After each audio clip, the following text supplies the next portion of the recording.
and my body of work explores the process of recent history and process of deindustrialization in the area.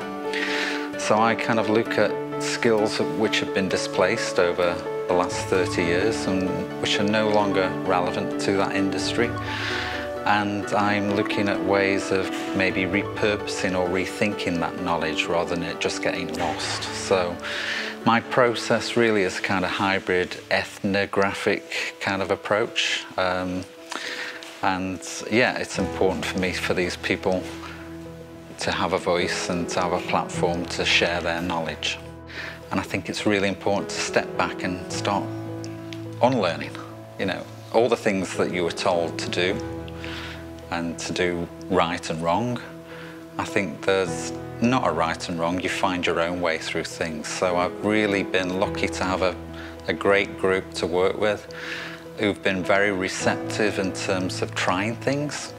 They may have scratched their head at first and thought, well, but they've given it a go, and I think they've surprised themselves what they've come up with, because they've used their own knowledge from their own practices.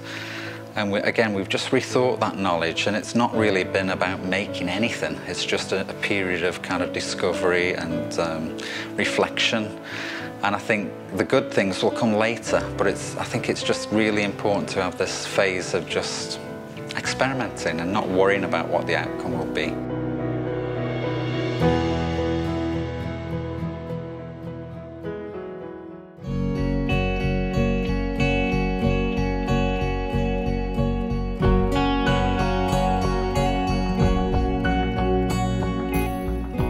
Now there's this wonderful kind of history of making here from Korea, and then my history of making in Stoke-on-Trent, which is industrial ceramics. But some of these objects are moulded from the items which you see upstairs in the exhibition. Things which have been discarded, things which have been left over from different factories. I've salvaged and then made new moulds from. So I'm quite interested in introducing these moulds into this very kind of plastic material. And a very simple gesture, just kind of encasing the mould around the form and kind of, you know, seeing what happens between the different shapes and the mould's impression within the plastic clay. It's the first time we've tried this, so it's the unknown. So it's kind of, it's waiting and seeing what happens. But I think research is something what you build upon. It's something which you have to do and then reflect, and then you analyse, and then you move on to the next phase. And it's a cycle of kind of this, you know, action reflection. So this is, yeah, the start of something new for me. Really interested. And like I say, maybe the results are something which come later, but this is a kind of first meeting point. I feel very kind of privileged to do it with such a well-respected Korean artisan.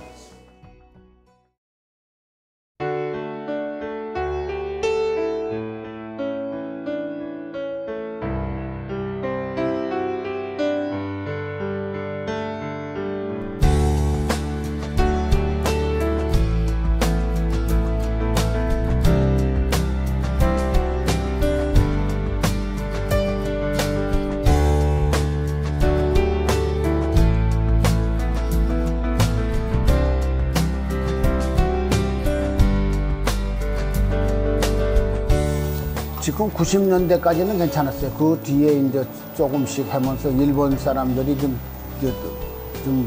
안 오고 하다 보니까 이제 도자기 산업이 조금.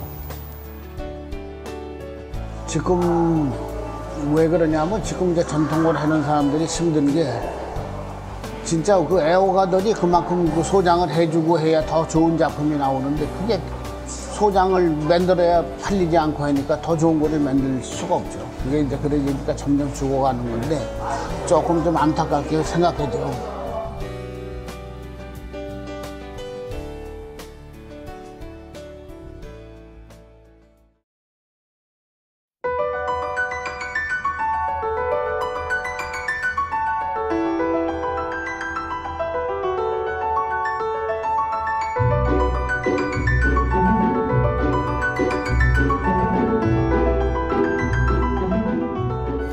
내일과 다음에 같이 이제 하려고 하는 건데 디일에 하는 작업은 솔직히 좀 어렵고 이해가 잘 안 가요. 그래서 이제 저는 어디다 중점을 두냐면 우리의 그 전통 도자기 제작 기법, 장식 기법을 좀 알려주자.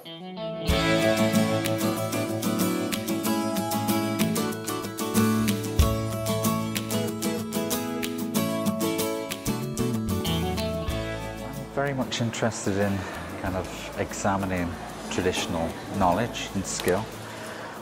So this has been a unique experience really for me to work with you. Just learning about this traditional inlay technique.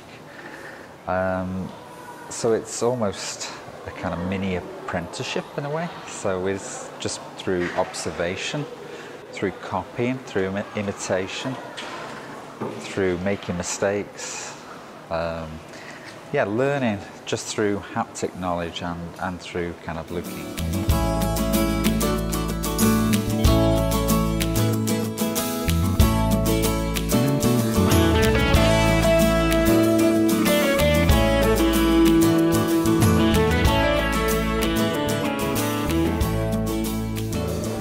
기존에 나와 있는 그 재료상에서 나와 있는 그 유약이라든가 아니면 흙 재료라든가 이거는 우리가 할 수 있는 거예요.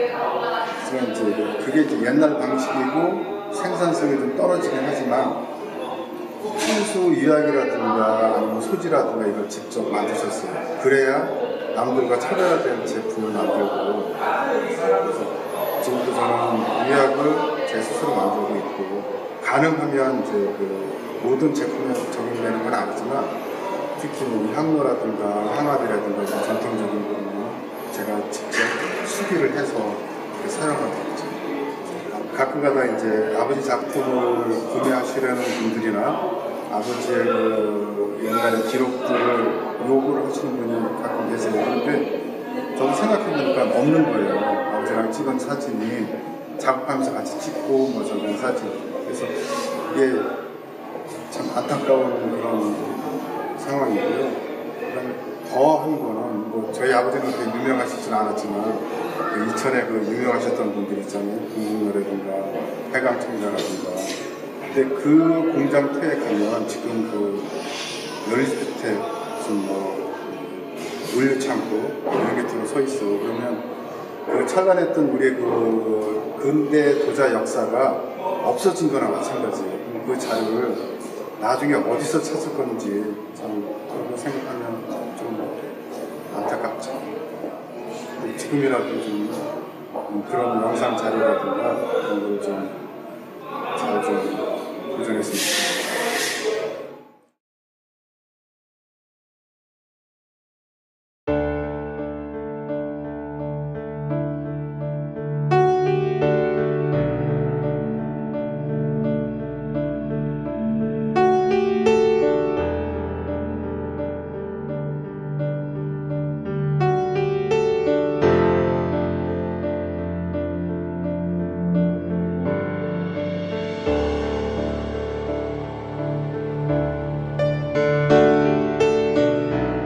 IMF가 닥쳐오면서 저희 아버님 작업장 같은 경우도 그런 시기에 맞물려서 흐름을 타셨고 저도 그걸 보면서 좀 같이 헤쳐나가야겠구나 하는 마음에 도자기를 이제 시작하게 됐죠.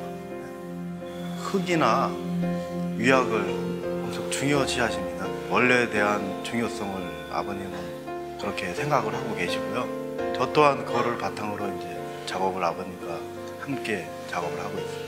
아버님이 항상 저한테 해 오시는 게 밥을 지을 때 낮은 불로 장시간 해야지만 쉬운 말로 누룽지가 덜 생기고 밥이 맛있게 된다는 말씀을 많이 해오셨어요. 그래서 저희는 불을 떼더라도 서두르지 않고 만약에 남들이 12시간 뗀다고 치면은 저희는 뭐 16시간 이상 아주 꾸준히 그 앞뒤 편차, 쉽게 말하면 앞뒤 편차를 최소화시키기 위해서 불을 그렇게 떼다 보니 어떤 표면이나 유약 표면이나 소지의 뭐 자화면에 있어서 좀 깊이 있게 나온다고 말씀을 드릴 수 있을 것 같습니다.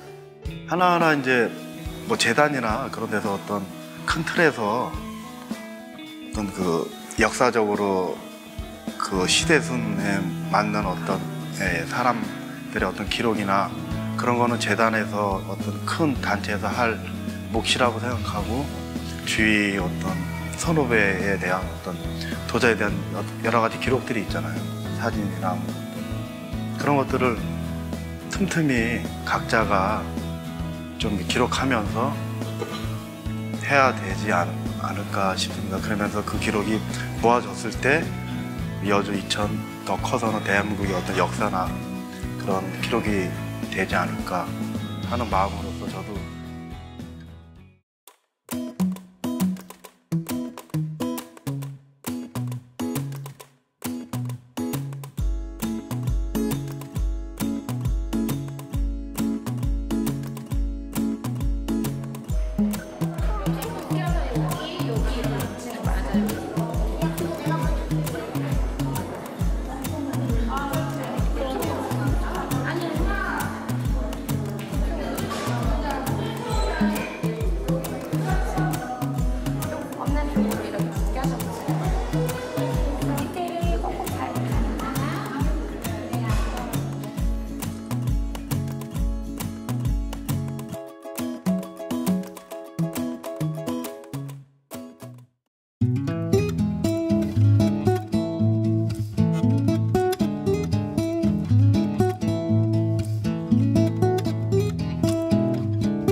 이거는 화병이 되는 거겠죠. 이 젤을 물에 잘 개어서 고르게 바르면 이쪽도 반짝거리겠구나 라는 걸 알게 되는 거죠.